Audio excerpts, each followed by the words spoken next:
یہ سلسلہ ہے رمضان کے بعد کے جمعوں کے بیانات کا۔ رمضان کے بعد جو جمعہ آیا تھا، دینی تعلیم سمر کلاسز کے ضمن میں دنیاوی تعلیم کے ساتھ دینی تعلیم بھی ضروری ہے، یہ بتایا گیا۔ اس کے بعد جو جمعہ آیا اس میں رمضان کے بعد بھی نماز فرض ہے کے عنوان پر بیان ہوا۔ اس کے بعد جو جمعہ آیا بے نمازی کا انجام، اس پر بیان ہوا۔ اس کے بعد جو جمعہ آیا اپنے نماز میں خشوع خضوع کیسے پیدا کریں، اس کے عنوان پر بیان ہوا۔ اس کے بعد جو جمعہ آیا ہم نماز سنت کے مطابق کیسے پڑھیں،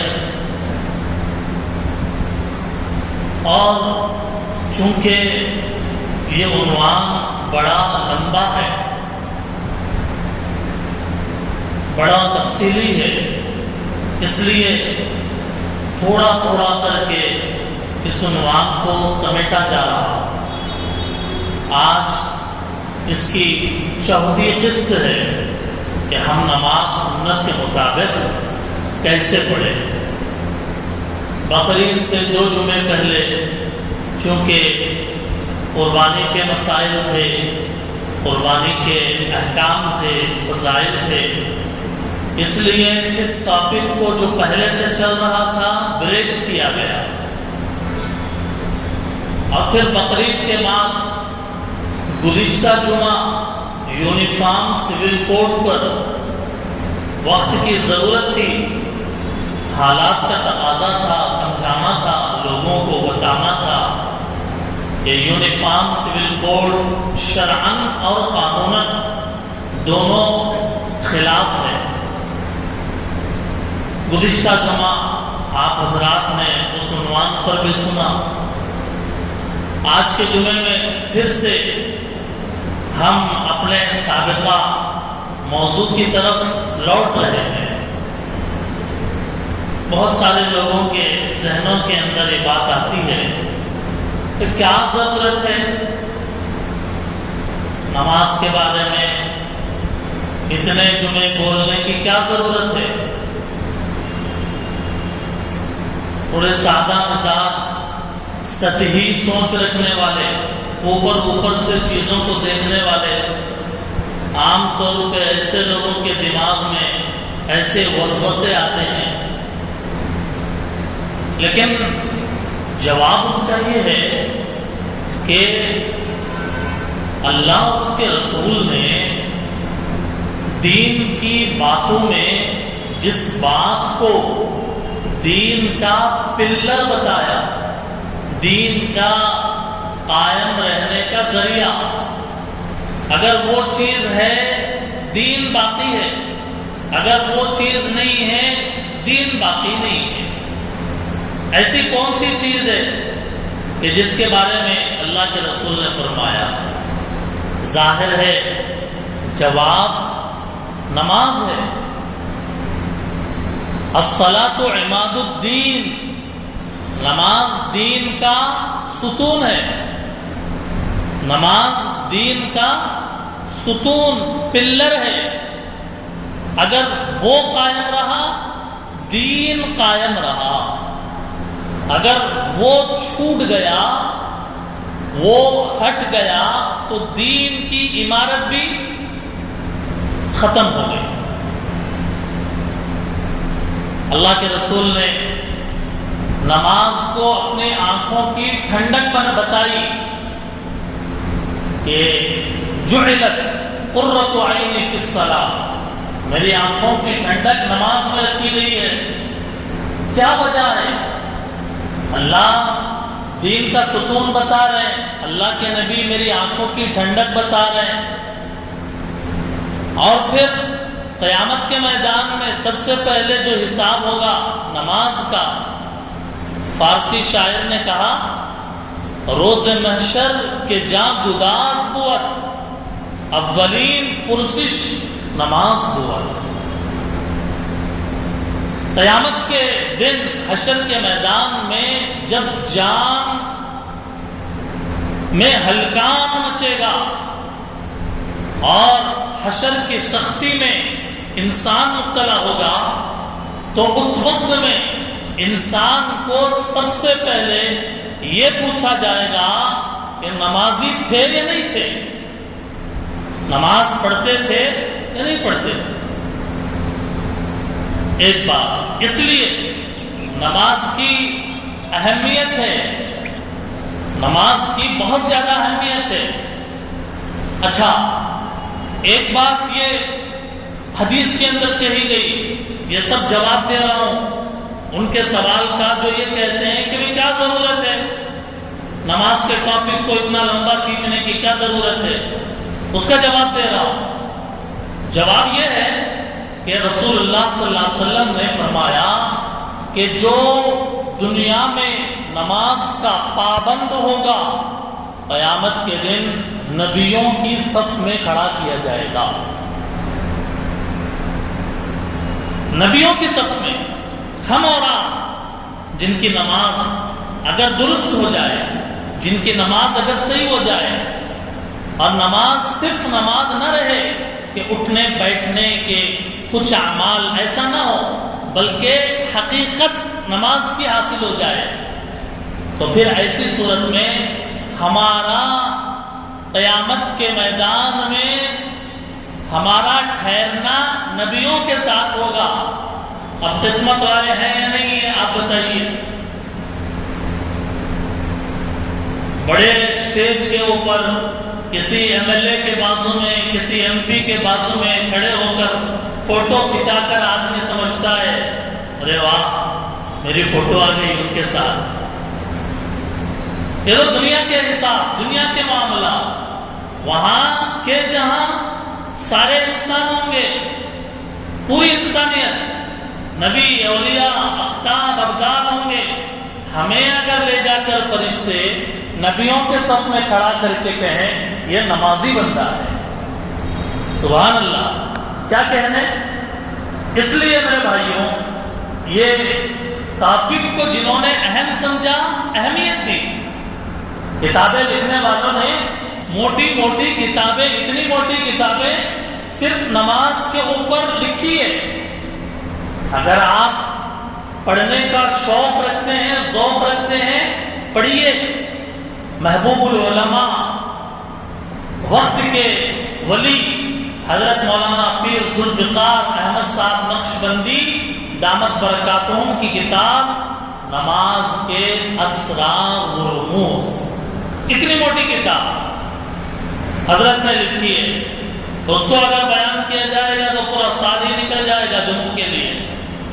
لیکن میرے بھائیوں، تو یہ دماغ کی درستگی کی ضرورت ہے کہ جو چیز بیان کی جا رہی ہے اس کو سمجھا جائے کہ ہاں یہ واقعی ضرورت کی ہے.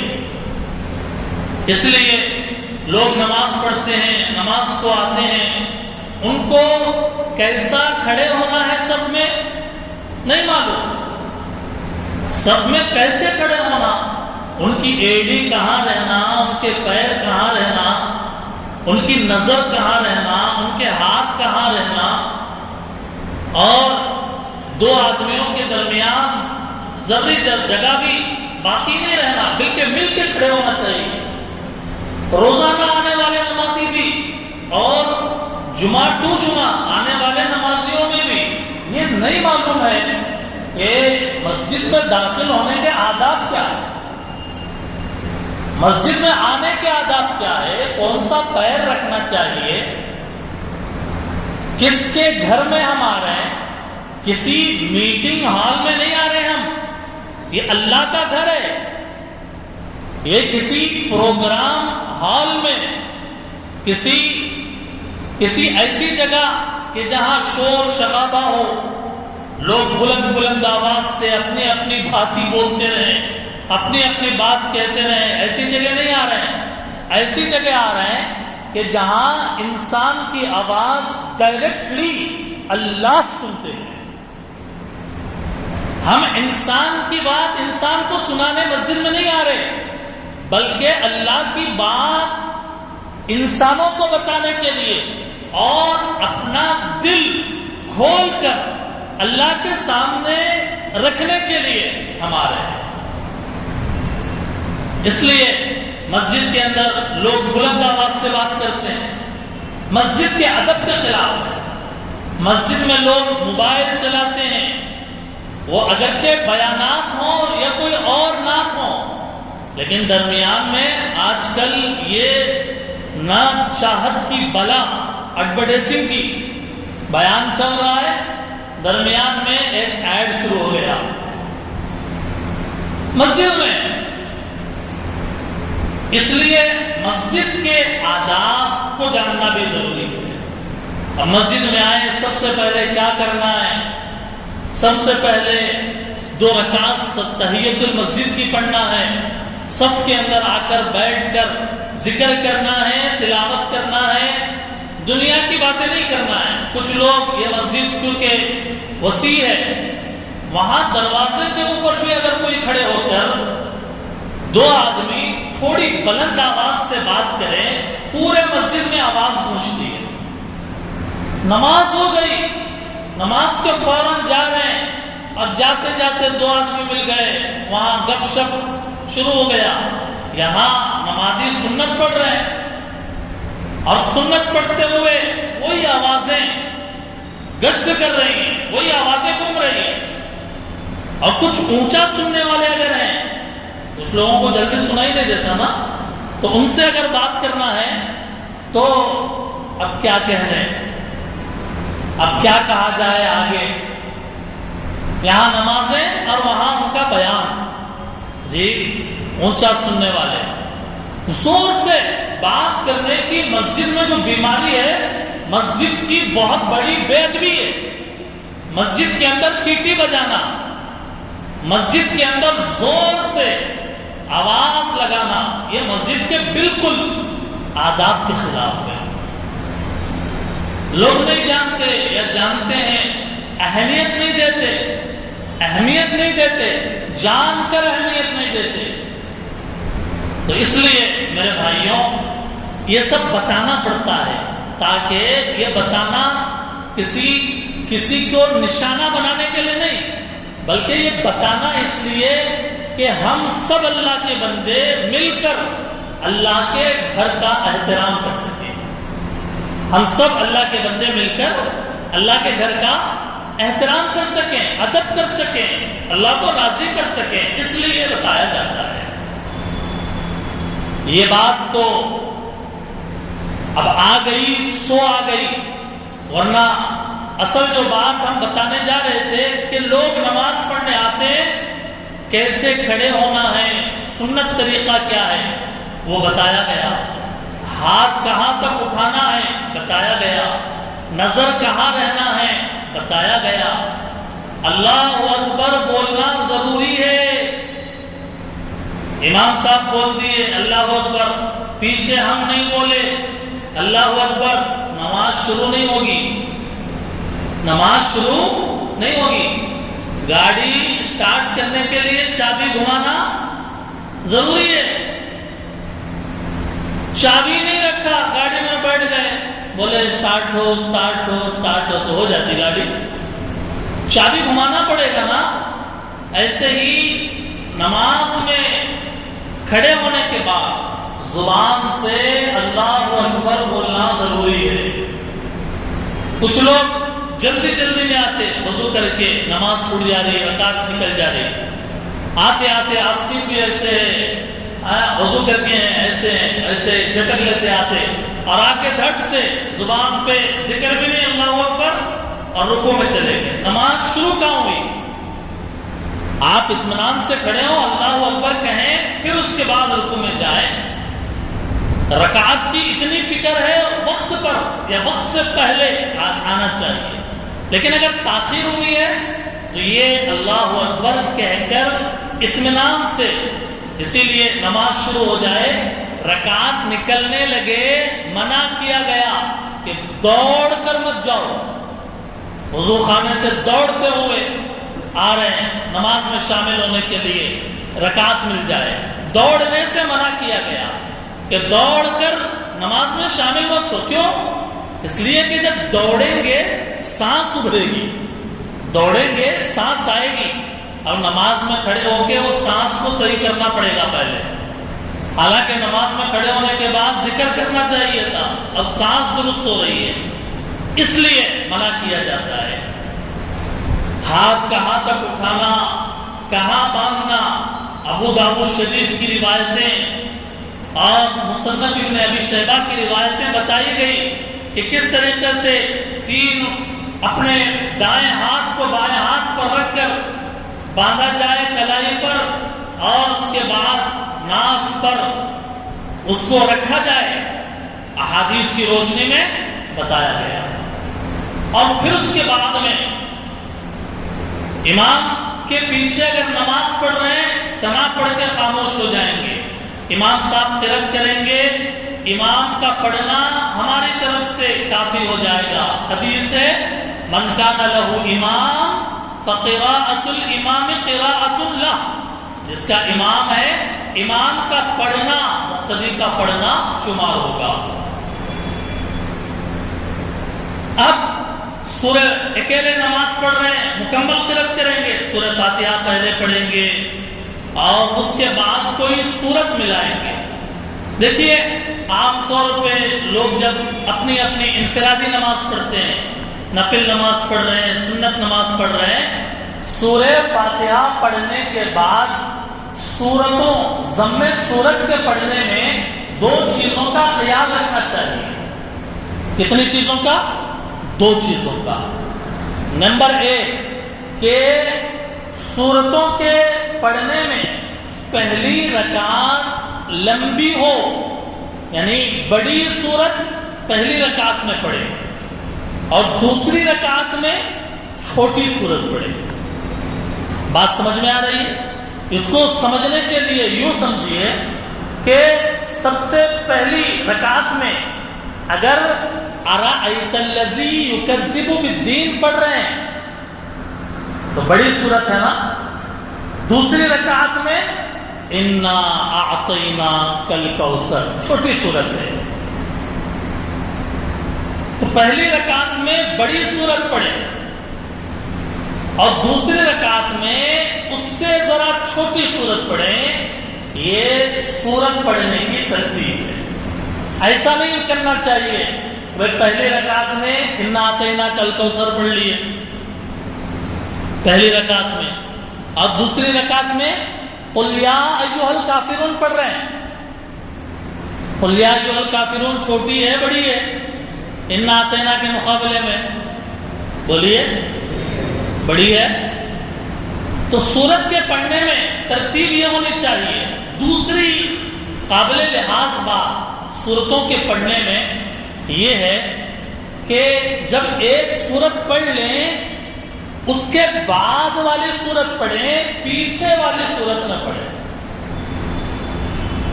جو قرآن میں ترتیب ہے نا، پہلے الم تر کیف لإلاف قریش أرأیت الذی انا اعطیناک قل یا ایھا الکافرون، ایسا قل اعوذ برب الناس تک ترتیب ہے۔ اب ایک آدمی ہے جو پہلی رکعت میں قل یا ایھا الکافرون پڑھ رہے ہیں، بہت اچھا پڑھا، دوسری رکعت میں الم تر کیف پڑھ رہے ہیں، پیچھے چلے گئے، حالانکہ آگے جانا چاہیے نا۔ قل یا ایھا الکافرون کے بعد آپ اذا جاء پڑھیے، تبت یدا پڑھیے، قل هو اللہ احد پڑھیے، قل اعوذ برب الفلق پڑھیے، قل اعوذ برب الناس پڑھیے، آگے کی کوئی سورت پڑھیں آپ۔ سورت پڑھنے میں پہلی رکعت میں جو سورت پڑھے اس کے بعد جو سورتیں ہیں وہ پڑھیں، پہلی والی سورتیں نہ پڑھیں۔ یہ سورت پڑھنے کا ایک مسئلہ۔ قرآن کے پڑھنے میں کبھی کبھی غلطی ہو جاتی ہے۔ عالم صاحب ہے، قرآن کریم کے ترجمہ معلوم ہے ان کو، تب تو وہ غلطی سمجھ میں آئے گی، لیکن اگر کوئی پڑھے لکھے نہیں ہے، بس زبانی طور پہ رٹ لیے، اب غلطی ہوگی، معنی بدلا نہیں بدلا، کتنا بدلا، کتنا معنی فاسد ہوا، سمجھ میں نہیں آئے گا۔ تراویح میں ہم ایک جگہ تراویح میں پیچھے کھڑے ہوئے تھے، تو ہوتا ہے ایسا کہ حافظ صاحب جب قرآن پڑھتے ہیں، اتنا موٹا قرآن دماغ میں رکھنا بڑی بات ہے، اللہ کی توفیق ہے، لیکن جب پڑھتے ہیں کبھی کبھی کچھ غلطی ہو جاتی ہے، اور کبھی ایسی غلطی ہوتی ہے کہ معنی بالکل بدل جاتا ہے۔ اس کو علم کی اصطلاح میں تغیر فاحش کہتے ہیں۔ اب یہ لفظ بڑا گاڑا ہے، تغیر فاحش، اور عربی کا ورڈ ہے۔ معنی کیا ہے؟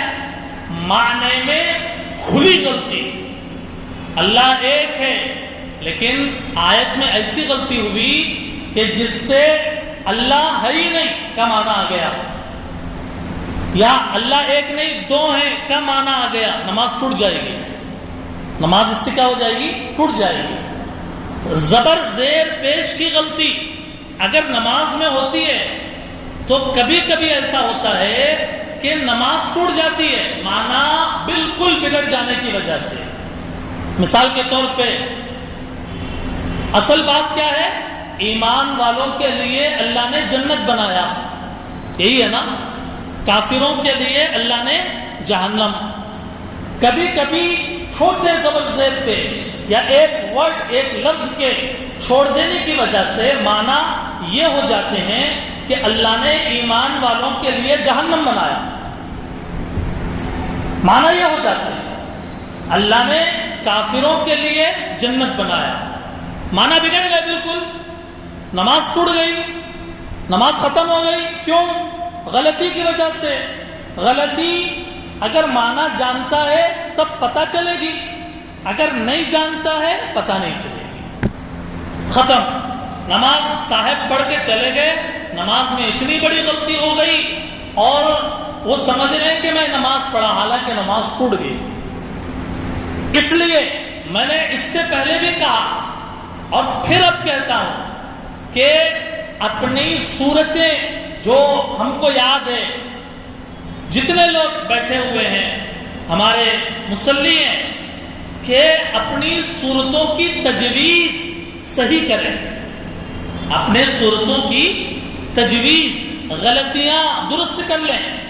ہم نہیں کہتے کہ غلطی بالکل نہیں ہوتی، غلطی تو ہو جاتی ہے، اور زبان کا پلٹنا، قاف کاف، ہا اور ہا اور خا، ذال زا، ضاد طا تا، یہ فرق کرنا اور تجوید سیکھنا ضروری ہے۔ اسی لیے ہم رونا رو رہے ہیں کہ اپنے بچوں کو مسجد بھیجا کرو، ان کی تجوید درست ہو جائے گی۔ بچپنے میں زبان کا پلٹنا آسان ہوتا ہے، بڑے ہونے کے بعد زبان کا پلٹنا مشکل ہو جاتا ہے۔ آج صورت حال یہ ہے کہ ہم اپنے بچوں سے محبت ہے، اسی لیے اپنے بچوں کو مہنگے ترین اسکولوں میں 30-40 ہزار سالانہ فیس دے کر صبح 8 بجے سے شام 4 بجے تک بھیجتے ہیں، اور سال بھر کا یہ نظام بہت اچھا۔ اللہ کرے کہ دنیاوی تعلیم میں مسلمانوں کے بچے اعلیٰ کارکردگی اور اعلیٰ نمبرات سے کامیابی حاصل کریں۔ میرے بھائیوں، اب اس کے بعد بچہ آتا ہے، فریش ہوتا ہے، کچھ سنیکس کھا لیتا ہے، دودھ بسکٹ لے لیتا ہے، اس کے بعد اس کو اسکول کا بیگ پکڑا کر ٹیوشن سینٹر بھیج دیا جاتا ہے کہ جاؤ، جو کچھ تم نے ہوم ورک لیا ہوم ورک کرو تم۔ اب وہ بچہ جاتا ہے 6 بجے، 7:30-8 بجے تک وہ ٹیوشن پڑھ کے، ہوم ورک کر کے، دن بھر اسکول میں پڑھ کے، ٹیوشن کر کے، ہوم ورک کر کے تھک جاتا ہے، اور پھر اس کے بعد وہ گھر آتا ہے کچھ وقت کھیلنے کے لیے، اور پھر سونے کے لیے صبح ہوتی ہے، فجر اور 7 بجے دن دن اٹھا دیا جاتا ہے، پھر بھیج دیا جاتا ہے، پھر آتا ہے، پھر جاتا ہے. یہی نظام. قرآن کب سکھائیں گے؟ نماز کب پڑھائیں گے؟ کہتے ہیں نماز بڑے ہونے کے بعد پڑھتے ہیں صاحب. ارے جب چھوٹے جب نماز کی عادت نہیں ڈالی، بڑے ہونے کے بعد وہ نمازی کیسے بنے گا؟ جب چھوٹے عمر میں اس کو نماز کی عادت نہیں گری، اس کو بڑے ہونے کے بعد نماز کی عادت کیسے گرے گی؟ آج وہ بچے جو مسجدوں کو نہیں آتے، وہ بچے جو اپنے تعلیم کے عنوان پر اپنے دین کو، قرآن کو، نمازوں کو، دعاؤں کو، سنتوں کو اولاد ماں باپ کی وجہ سے نظر انداز کرتے ہیں، وہ بچے بڑے ہونے کے بعد مسجد کو ایک اجنبی نظر سے دیکھتے ہیں. اس لیے 24 گھنٹے کے اندر اگر 12-15 گھنٹے ہم دنیا کی تعلیم دے رہے ہیں، سوال یہ ہے جامع مسجد کے منبر سے، محراب سے سوال یہ ہے کہ کیا ہم اپنے بچوں کو ایک وقت کی نماز پڑھانے کی فکر کر رہے ہیں؟ کیا ان کا کلمہ صحیح ہو جائے، ان کی صورتیں صحیح ہو جائے، ان کی اتحیات، ان کی دعائیں قنوت صحیح ہو جائے؟ کیا اس کی فکر کر رہے ہیں؟ بچہ بڑا ہو گیا، 10th پہ چلا گیا، ایکسٹرا کلاسز کے عنوان پر دن تو دن رات بھی لگ گئی دنیا کی تعلیم کے لیے، دین کے لیے ہمارے پاس وقت نہیں ہے. کہتے ہیں کہ اسکول دن میں، سامنے ٹیوشن، دین کے لیے وقت ہی نہیں ہے، چھوڑو، نظر انداز کرو. اگر ایسا ہوگا، یہ بچے بڑے ہوں گے اور 15-20 سال کے ہو جائیں گے، یہ بچے مسجد کے آنے کے عادی بنیں گے یا ہوٹلوں یا دوستوں کے عادی بنیں گے؟ بتایا جائے. سوال ہے کہ جب بچپنے میں ان کا دینی مزاج نہیں بنایا گیا، مسجد کی عادت نہیں ڈالی گئی، ان کو نہیں سکھایا گیا کہ سر کے اوپر ٹوپی پہننا اسلام کی شعار ہے، نبی کی سنتیں، قرآن، حدیث ان کو نہیں بتایا گیا. میرے بھائیوں، پھر بچے بڑے ہونے کے بعد یہ سرمایہ جو آئے گا، یہ مسجدوں کی آبادی کیسے فکر کریں گے؟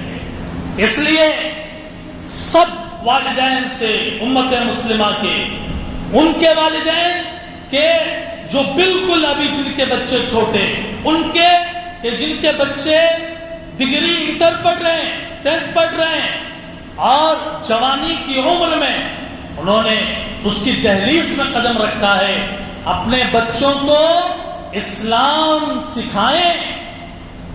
آج جامع مسجد کے دروازے کھلے ہوئے ہیں سب کے لیے کھلے ہوئے ہیں، بچوں کے لیے، بڑوں کے لیے، مردوں کے لیے، عورتوں کے لیے، سب کے لیے کھلے ہوئے ہیں.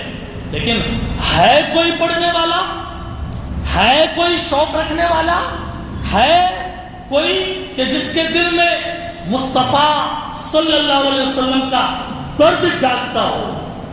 ہے کوئی سیکھنے والا کہ جس کو ہم بٹھا کر ایک دعا سکھائیں؟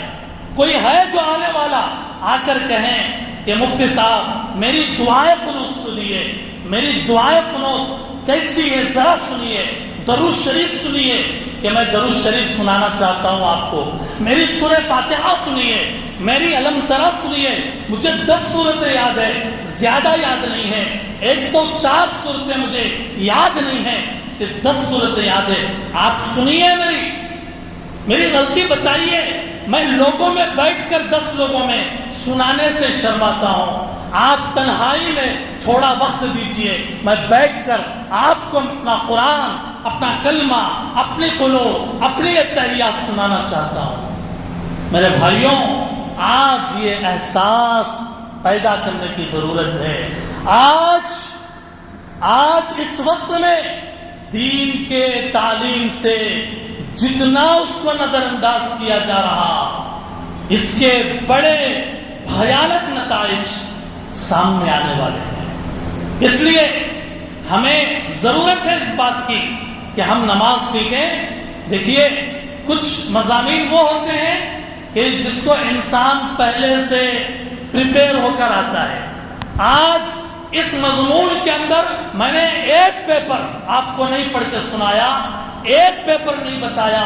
یہ مضمون تھا جو میں نے بیان کیا من جانب اللہ. یہاں بیٹھنے کے بعد اللہ نے میرے دماغ میں ڈالا، میری زبان چلایا کہ لوگوں کو یہ بتایا جائے کہ دین سیکھو، دین سیکھو. ہم نے اعلان کیا تھا کہ عربی لینگویج سکھائیں گے آپ کو. آئیے آپ عربی لینگویج، قرآن کا لینگویج، حدیث کا لینگویج آپ کو کہاں ہے؟ کون ہے؟ اکا دکا آٹے میں نمک کے برابر بھی جذبہ نہیں، شوق نہیں، کیسے ہوگا؟ سب چیزیں بس دنیا کے کمانے میں پورا وقت لگا دیں گے تو دین کے سیکھنے کے لیے کب ہم اپنے آپ کو فارغ کر پائیں گے؟ میری، آپ کی، ہم سب کی کامیابی دین میں ہے اور دین کو سیکھنا پڑے گا. بغیر سیکھے دین نہیں آئے گا، بغیر سیکھے قرآن نہیں آئے گا، بغیر سیکھے ہماری آخرت نہیں بنے گی. اس لیے آئیے ہم سب مل کر عہد کرتے ہیں، ایک اچھا معاشرہ بنائیں گے.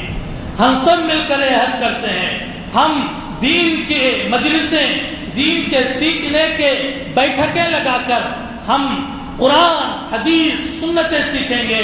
یہ بات کہنا غلط ہے، ہم نے جو پڑھ لیا سو پڑھ لیا، ہمارے پاس سب کچھ ہے. جی ہاں، ماشاءاللہ، اللہ مبارک کرے، آپ نے جو سیکھا ہے، لیکن اس کو صحیح نہج کے اوپر لانا، اس کے لیے مل بیٹھ کر تعلیمی حلقوں کا زندہ کرنا یہ وقت کی ضرورت ہے. سمر کلاسز کے اندر جو نظام تھا، الحمدللہ بچوں کی دماغ کی تربیت، ان کے کلموں، قرآن، ان کے لیے ڈھیر سارا اسلامی مواد اس لیے ہم نے فراہم کیا کہ آپ والدین نے اپنے بچوں کو جامع مسجد کے حوالے کیا.